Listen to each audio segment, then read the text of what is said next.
നമുക്കിന്ന് വളരെ ടേസ്റ്റി ആയിട്ടുള്ള വളരെ വെറൈറ്റി ആയിട്ടുള്ള ഒരു വെൽക്കം ഡ്രിങ്ക് തയ്യാറാക്കിയാലോ? ഇതെന്താന്ന് നിങ്ങൾക്കറിയാമോ? ഇതിന് ഞങ്ങള് ബബ്ലൂസ് നാരങ്ങ എന്ന് പറയും. കമ്പിളി നാരങ്ങ എന്നൊക്കെ പല സ്ഥലത്തും പല പേരിൽ ഇത് അറിയപ്പെടുന്നുണ്ട്. എന്റെ ചെറുപ്പകാലത്തൊക്കെ വളരെയധികം ഞങ്ങളുടെ വീട്ടിലുണ്ടായിരുന്ന ഒരു ഫ്രൂട്ടാണിത്. അന്നൊന്നും ഇതിന് വലിയ വിലയൊന്നും ഞങ്ങൾ കൊടുത്തിരുന്നില്ല. പക്ഷെ ഇപ്പോ ഇത് കാണുമ്പോ ആ ഒരു കുട്ടിക്കാലവും ഓർമ്മകളൊക്കെ തിരിച്ചു വരുന്നത് പോലെ. അപ്പൊ നമുക്കിതൊന്ന് കട്ട് ചെയ്ത് നോക്കിയാലോ? ഞങ്ങൾ ഇങ്ങനെയാണ് ഈ ഒരു ബബ്ലൂസ് നാരങ്ങ കട്ട് ചെയ്യാറ്. പല സ്ഥലത്തും പല രീതിയായിരിക്കും.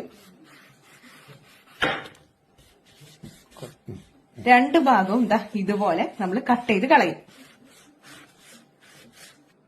നല്ല ക്രിസ്റ്റൽസ് പോലെ കണ്ടോ, എന്തൊരു ഭംഗിയല്ലേ. ഇനി നമുക്ക് ബാക്കിയും കൂടെ കട്ട് ചെയ്യാം.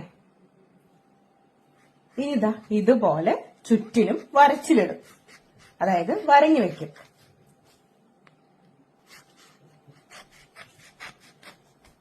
ഇനി നമുക്കിതാ ഈ വരഞ്ഞു വെച്ച ഭാഗം ഉണ്ടല്ലോ, ഇങ്ങനെ ഒളിച്ചെടുക്കാം.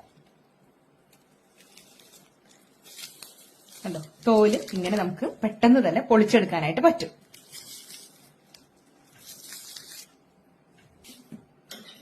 വളരെ ഈസി ആയിട്ട് തന്നെ നമുക്ക് ഈ ഒരു എതളുകളൊക്കെ അല്ലികളൊക്കെ എടുക്കാനായിട്ട് പറ്റും. കണ്ടോ, മാതള നാരങ്ങയൊക്കെ നമ്മൾ എടുക്കില്ലേ, അതുപോലെ തന്നെ. ഇനി ഇത് വെച്ചിട്ട് നമുക്ക് അടിപൊളിയായിട്ട് ജ്യൂസ് ഉണ്ടാക്കാം. അതുപോലെ വെറുതെ തിന്നാനും നല്ല ടേസ്റ്റ് ആണ്. ഇത് വെച്ച് ജ്യൂസ് ചെയ്യുമ്പോൾ നമ്മൾ ശ്രദ്ധിക്കേണ്ട ഒരു കാര്യമുണ്ട്. ഇതെന്ന് മാത്രമല്ല, നാരങ്ങ ആയാലും മധുര നാരങ്ങ ആയാലും ഒക്കെ ജ്യൂസ് നേരത്തെ തന്നെ തയ്യാറാക്കി വെക്കരുത്. അതേസമയം ഇതുപോലെ അല്ലികളൊക്കെ തിരിച്ച് നമ്മൾ ഫ്രിഡ്ജിൽ സൂക്ഷിക്കുകയാണെങ്കിൽ ആ ഒരു കറക്റ്റ് സമയത്ത് ജ്യൂസ് അടിക്കുകയാണെങ്കിൽ ഒട്ടും കനച്ചു പോവില്ല, അല്ലെങ്കിൽ ഒരു കയ്പരസം വരില്ല. അതേസമയം നമ്മൾ ജ്യൂസ് ആക്കിയിട്ട് ഫ്രിഡ്ജിൽ സൂക്ഷിക്കുകയാണെങ്കിൽ അതിനൊരു കയ്പരസം വരും.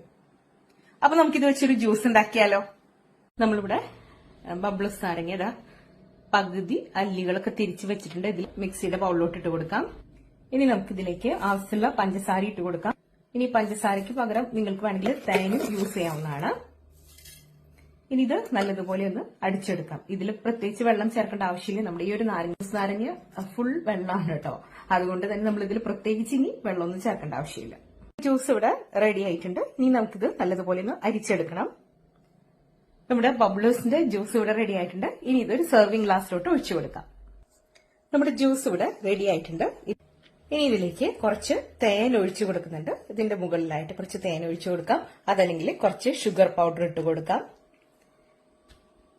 ഇനി ഇതിലേക്ക് ഒരു ഫ്രഷ് മിന്റ് ലീഫ് ഇതുപോലെ വെച്ചു കൊടുക്കാം.